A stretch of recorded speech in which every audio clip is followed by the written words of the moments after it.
Genshin's 4.0 patch will introduce the nation of Fontaine and bring a lot of 5-star characters people have been waiting for what seems like an eternity to get. And while some people know exactly who they want to get, a lot of people are having trouble deciding. That's why in this video we'll go over Lyney, Yelan, Zhongli, and Tartaglia's strengths, weaknesses, team viability, and overall value. That way you'll know if one of these upcoming 5 stars is worth your primogems. After I break down each character, I'll tell you who is the best value for your primogems and give you a proven strategy that will help you get characters you really want in the future. Each of the 5 stars on this list will receive a grading from bad to great in several categories, including personal damage, support capability, team flexibility, and free-to-play friendliness.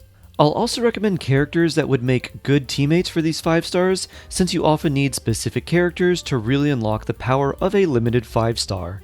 But as always, if you know who you really want already, then wish for them. This is a guide to help clarify what the 4.0 limited 5-star characters can do well and what they struggle with, so you'll be better prepared to solve any problems that arise when you play them. With that said, let's begin the grading with the magnificent magician and the cat-in-the-hat enthusiast summoner, Lyney. Lyney is an on-field pyro damage dealer whose playstyle revolves around aiming charged attacks with his bow and yo-yoing his own HP up and down. A good way to think of Lyney is like Tanari mixed with Hu Tao. You're mainly dealing damage by using your special bow charge attacks, but you're also constantly reducing your own HP and then gaining some of it back to deal more damage. And if that sounds a little risky, it definitely is, but some people playing might find this high-risk, high-reward playstyle very appealing. It's also important to mention that Lyney is massively incentivized to play in a mono pyro team, because of a passive that increases his pyro damage by a ton when you have multiple pyro members in your team and you're attacking an enemy who is affected by pyro. So how good is Lyney? Is he an absolute beast even if he is a glass cannon, or do these magician's tricks fall short? While there's still a lot to be tested on Lyney, we can still give him a reliable grading. Lyney's personal damage is good to great. He is an on-field pyro damage dealer with the potential of dealing tremendous damage, but you really have to work for it. Using aimed charge shots on bows is naturally harder than most other playstyles. Your field of vision is narrowed, allowing you to be hit by attacks much easier because you just don't see them coming as often, and your movement is also a bit limited, making it harder to dodge attacks while still firing. To top it all off, it can be a lot easier to miss charge shots altogether when fighting small enemies or enemies that jump all over the screen. And for these reasons, I want to note that Lyney's potential for damage is very high, but he does require a high degree of player skill in order to really maximize that damage. If you can solve all these problems while also lining up all your party buffs just right and then rapidly fire off his special charge shots, his damage potential is very high in single target. But if your timing isn't nearly perfect, or if you have to dodge attacks or the enemy is moving too much, then Lyney's damage potential will decrease dramatically. You could mitigate some of this trouble by bringing a strong shield character, but maximizing Lyney's damage will still require more skill than the average playstyle. Lyney's support capability is bad. He is an on-field DPS and doesn't benefit the team if he is not on-field dealing damage. He has the typical hypercarry syndrome, meaning that you have to build a team completely around him because he doesn't offer anything to the team if he's not blasting away on-field. Lyney's team flexibility is bad. Lyney really wants to play in mono pyro teams, but he doesn't have to play in mono pyro team. Unlike a character like Nilou, who you have to play with only Hydro or Dendro characters if you want to use her unique mechanics, Lyney does not lose any unique mechanics if you play him in other types of teams. He just loses out on a ton of damage. That being said, he is likely going to be able to do much more damage in mono pyro than he can in a typical reaction team. So, if you want to maximize his potential, your team flexibility options are quite limited, and you'll probably see a lot of Lyney plus 2 other pyro characters and Sucrose, Kazuha, or Zhongli running around. Lyney's free-to-play friendliness is okay to good. While Lyney's best teams are very limited, the good news is that players will be able to run one of his best, if not his best team, without needing to spend a ton of primos collecting characters. The team I'm talking about is Lyney, Bennett, Xiangling, and Kazuha or Sucrose or a strong shield character. Everyone can get Zhongli from the Abyss for free, and Bennett will be given away from the limited time event during the 4.0 flagship main event, so all you would need would be either a Sucrose or Kazuha, or Zhongli or other very strong shielder, and you can charge shot to victory. Lyney's free-to-play weapon options are also pretty good, as the prototype Crescent can give you absurd amounts of attack if you hit an enemy's weak point. And bow characters whose playstyles revolve around charge shots typically have better free-to-play options and non-gacha weapon options than other characters do. Lyney's free-to-play friendliness does drop a bit after the major patch 4.0 update is over though, so make sure to get your free Bennett ASAP. Lyney's overall rating is good. His damage potential is very high, but he is a risky character to play for multiple reasons. If you like high-risk, high-reward playstyles of characters like Hu Tao, but want a character that could potentially be even more difficult to play well, then Lyney is for you. And while there is a lot we still need to test about him, if being squishy, doing bow charge shots, and regularly sacrificing your HP for damage doesn't sound like a lot of fun, then I would recommend skipping Lyney. Recommended potential teammates for Lyney include Zhongli, Kazuha, Sucrose, Bennett, Toma, Dea, and Zhongli or other strong shielder. Next is a character that ties up Liwei's seedy underbelly and somehow remains hidden in the shadows despite looking like this. It's Yelan. Yelan is a Hydro DPS that can be played on or off field, but will typically be played off field. This is because her main source of damage, her elemental burst, will persist even if she is switched out. A good way to think of Yelan's playstyle is like Xingqiu that does more damage while not providing as much defensive utility. Yelan's skill and burst are unique in that they scale totally off of her max HP. That means she doesn't care about her weapon base attack or really having any attack investment at all. And this is why she can deal tons of damage with certain 3-star bows like the Slingshot and Recurve bow, and these will actually outperform most 5-star bows besides her signature. Yelan's playstyle is basically to use her skill, then burst, then switch to an on-field DPS character while her burst remains active to snipe enemies with water. If you don't have a good on-field DPS character, you can keep Yelan on the field. Her normal attacks scale with attack, unlike her skill and burst, so they'll end up being really weak compared to those more damaging abilities, but you can enjoy her really cool animations until you can add a true on-field DPS to the team. And just something to know about Yelan's skill, it dashes forward very rapidly and it can be disorienting especially at first, but it is easy enough to get used to and it does make for a nice way to travel faster through Teyvat. It's also important to note that Yelan's burst only works with characters who use normal attacks. Now it will work with Raiden, but it will not work with Tighnari, Ganyu, or Lyney, as their aimed charge shots will not proc Yelan's burst. So let's grade this seductive secret agent that has spawned the most degenerate down bad fanart I've ever seen. Yelan's personal damage is great. Yelan's skill and burst scaling entirely off of her max HP makes her damage a lot more accessible to most players. This is because you don't need the best weapons, and there's a lot less competition for offensive artifacts with HP, making her generally easier to build than most other characters.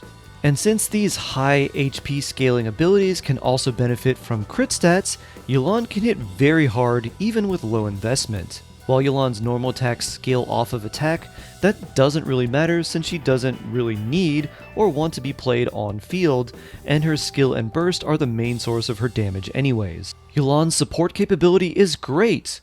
Consistent off-field Hydro application is one of the most valuable commodities in Genshin Impact. It enables so many teams from Vaporize, Freeze, Electrocharge, Hyperbloom, and Burgeon, and is often a necessary part of the strongest team comps in the entire game. Yelan not only has great off-field damage, but she also has great off-field Hydro application, making her extremely valuable in reaction teams, and even in non-reaction teams. The damage and team energy regeneration abilities she has with the Favonius Warbow makes her a great choice pretty much anywhere. I used Yelan in a Noelle team just because I needed a bit more energy regeneration and damage for the team, and I didn't have a good final member.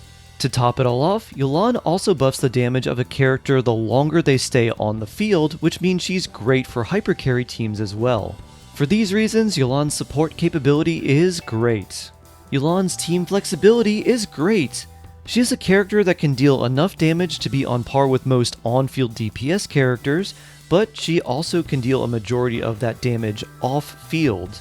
And like I said before, with so many reaction teams really wanting off-field Hydro application, and with her damage and support capability being really useful, even in non-reaction teams, Yelan is an extremely flexible character for any team that needs more power and consistency. Yelan's free-to-play friendliness is great! If you're watching this video, you probably already have one of Yelan's best weapons. And no, I'm not talking about her signature weapon, the Aqua Simulacra, I'm talking about the Favonius Warbow, which is given for free to everyone at Adventure Rank 18. One of the major downsides to Yelan is that she needs about 200% energy recharge if she's the only Hydro character on your team. The good news is that a Favonius Warbow at level 90 massively helps, as it gives over 60% energy recharge, and it can also generate non-elemental particles when you crit, which massively helps both Yelan and the team's energy needs.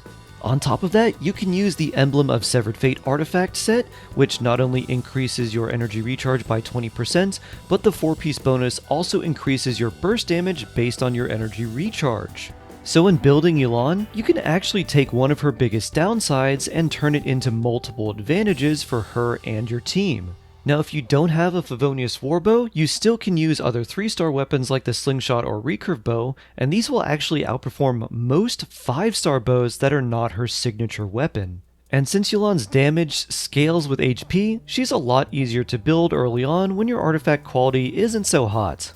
Because she works in so many different team comps as well, she'll retain her value as you get more and more characters, since she can fit just about anywhere. All of Yelan's amazing damage, support capability, and team flexibility makes her a wonderful free-to-play option for players who want a high damaging character that will serve them well for a long time. Yelan's overall rating is great. Her damage, her ability to enable a huge variety of teams, and her free-to-play friendliness make her a great 5-star to wish for. Some people have said that she's just a 5-star Xingqiu, and that's actually pretty apt. But Xingqiu is also one of the best and most sought after characters in the game, and she does even more damage than he does, so that should give you an idea about just how good she is. Recommended teammates for Yelan include any Hydro, Pyro, Dendro, Cryo, or Electro characters.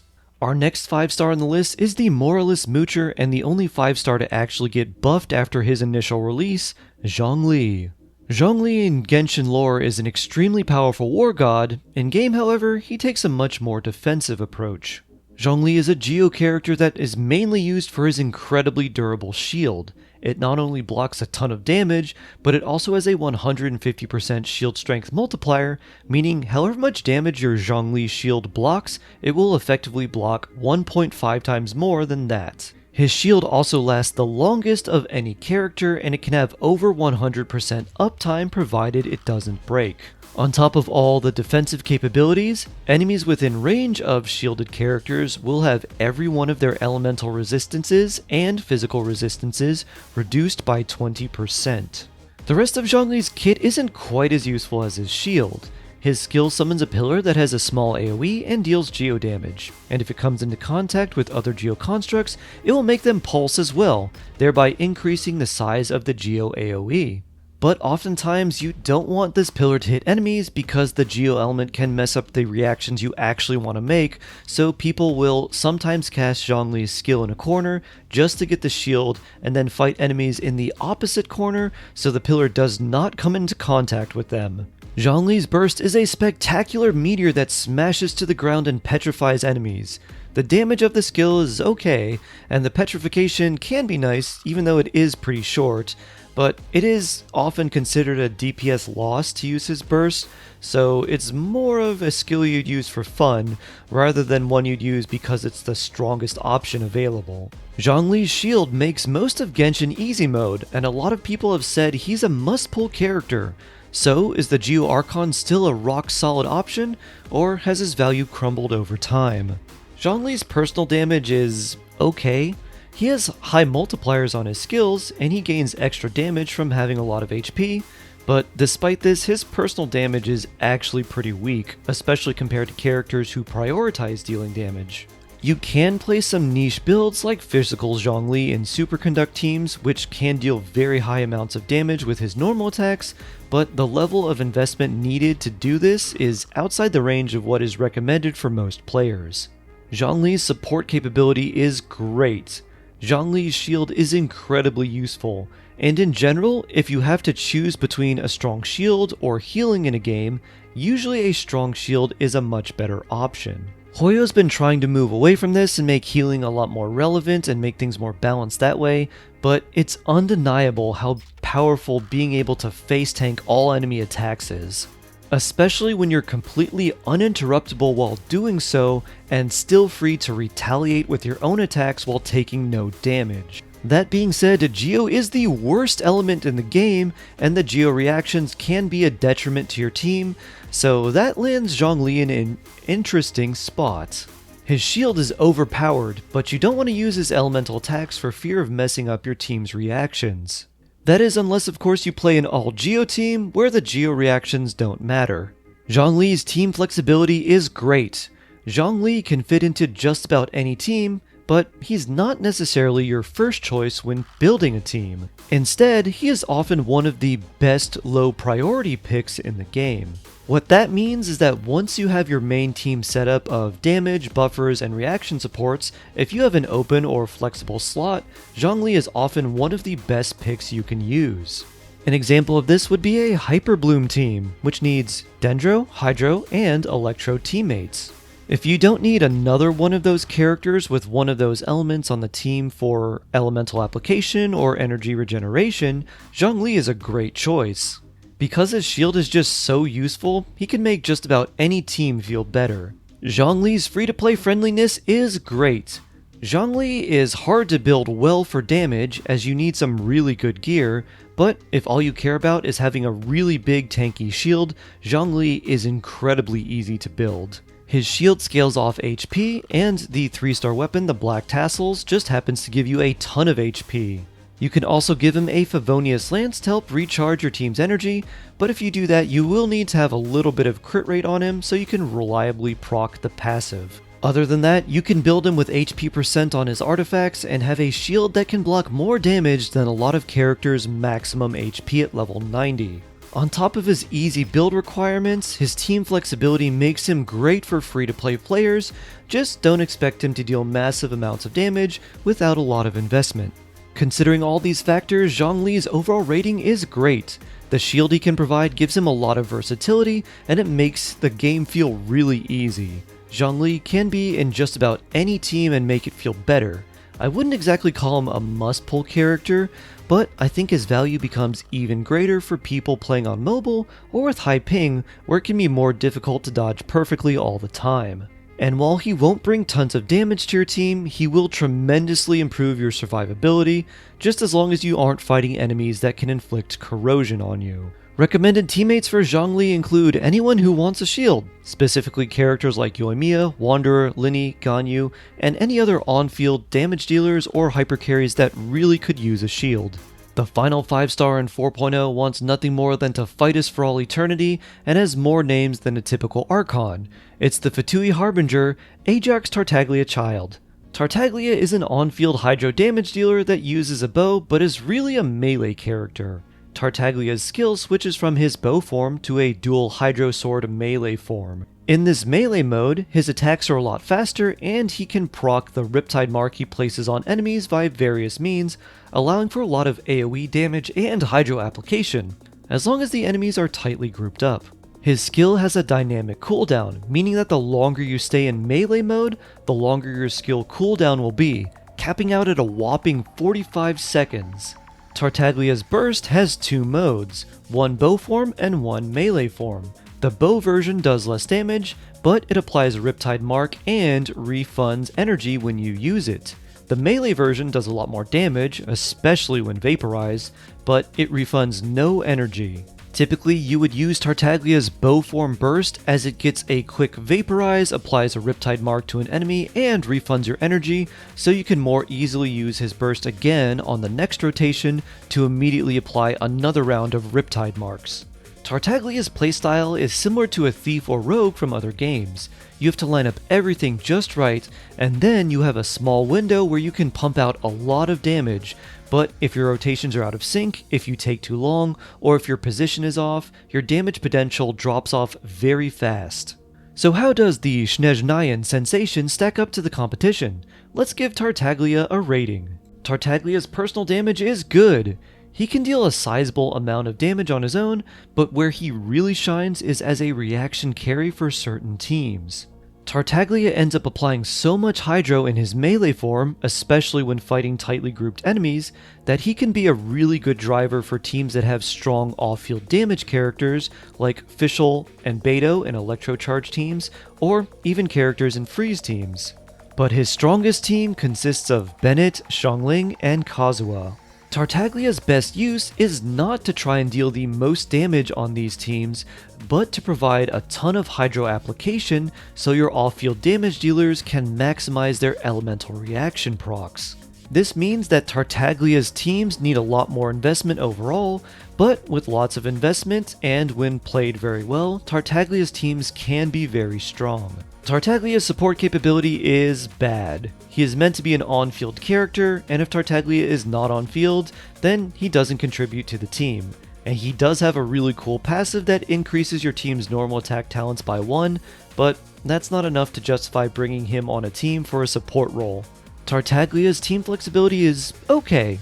While you ideally want to play him in the international team with Zhongli, Bennett, and Kazuha or Sucrose, you can play him with Dendro, Electro, or Cryo characters, provided those characters deal a significant amount of off-field damage. And while Tartaglia won't necessarily be the best Hydro character in these teams, he can certainly work. Tartaglia's free-to-play friendliness is okay to good. In patch 4.0, you'll be able to get Bennett for free, and since Zhongli is already free, you just need Kazuha or Sucrose, and then you can make one of Tartaglia's best teams. Unfortunately, his free-to-play weapon options aren't great, and if you don't have something like the Viridescent Hunt or a 5-star bow, then the Prototype Crescent is probably your best option, just because of the extra attack percent it gives.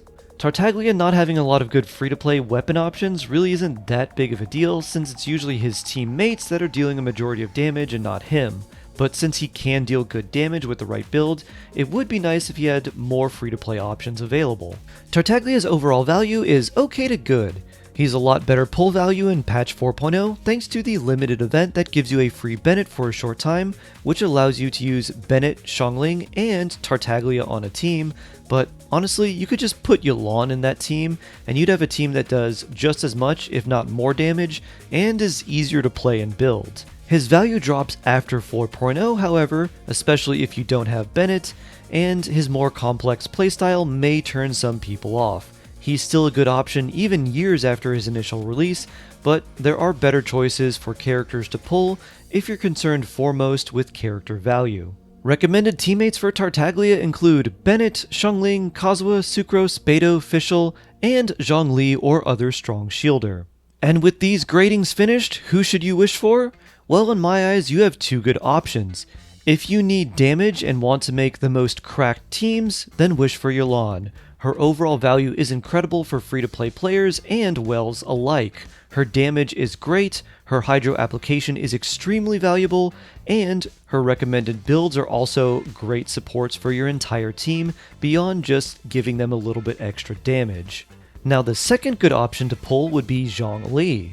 If you have enough damage, or if you just want a really solid comfort pick, you can't go wrong with Zhong. His shield is so strong that I never take him off my team when I'm running around in the overworld and doing domains. He's also very easy to build as a shield bot, and will make the game feel so much easier. Especially so if you have high ping or if you play on mobile. I wouldn't recommend him for damage though. Next I want to answer a question I've been getting a lot on stream. If I wish in patch 4.0, will I be able to get the Hydro Archon? Now this depends on a lot of factors, but I think the answer is likely yes. If you wish on Yelan or Lyney in the first phase of 4.0 and save all your primogems from then on, you'll likely have a good shot at getting the Hydro Archon. However, this is based on a lot of assumptions. 1. If the Hydro Archon comes out in patch 4.2 like the others, then you'll likely have a decent chance. 2. You'll need to have saved a lot of wishes and already either have won the 50-50 or be close to pity with 70 plus wishes saved. 3. You'd have to save all during patch 4.0 and 4.1, especially if you exhaust your primos and don't have the Welkin or paid battle pass. 4. You'll also have to do the upper floors of the Abyss every few weeks for more primos. And 5. If you wish on Zhongli or Tartaglia in the later half of 4.0, your chances of getting the Hydro Archon will diminish greatly if you use most of your primos on those characters. It is still possible, but you'd likely have to win your 50-50 on Focalors. So what should you do? If you want Lyney or Yelan, I think you should go ahead and wish for them. Even free-to-play players should be able to get tons of primos, somewhere around 90 to 100 wishes, if they totally maximize everything in patch 4.0. And if you want the Hydro Archon and you're going for Zhongli or Tartaglia, well in that case I would recommend saving and waiting for the patch 4.1 livestream. Make sure the Hydro Archon or another character you want more is not coming in patch 4.1, and then wish on either Tartaglia or Zhongli. It's likely that the Hydro Archon will not come in patch 4.1 and will instead come in patch 4.2, so in my opinion, you can wish in patch 4.0 and you should still be able to save enough, but this is only speculation and I could be wrong. My guess is based on a pattern of the Archon releases, but Hoyo could switch things up and release the Hydro Archon in patch 4.1. Now let's say you really want Zhongli or Tartaglia and the Hydro Archon is coming in patch 4.2, but you don't think you'll have enough primos to wish for her then. What should you do? Well, in that case, if you really want Zhongli or Tartaglia and the Hydro Archon and the patterns remain the same, I would still recommend going for either Zhongli or Tartaglia, and then trying for the Hydro Archon, and if you don't get her, then saving your primos, because even if you don't get the Archon on the initial release, they typically have a rerun 3 patches later. So even if Hoyo changed things up and released the Hydro Archon much sooner in patch 4.1, it's likely that she will have a rerun before a lot of other characters, so if you really want Zhongli or Tartaglia, I think it's still not a bad idea to wish for them, but you are taking a little bit of a gamble if you also want the Hydro Archon. It is a calculated gamble and I think it'll work out in your favor, but ultimately that is your decision to make. I hope this review has been helpful and clarified the value of certain characters for you. Please let me know which characters you're going for, and don't be afraid to stop by on Twitch and ask for my shark blessing. 50% of the time, it works 100% of the time. Take care everyone, stay jawsome, and I can't wait to see you in the next one.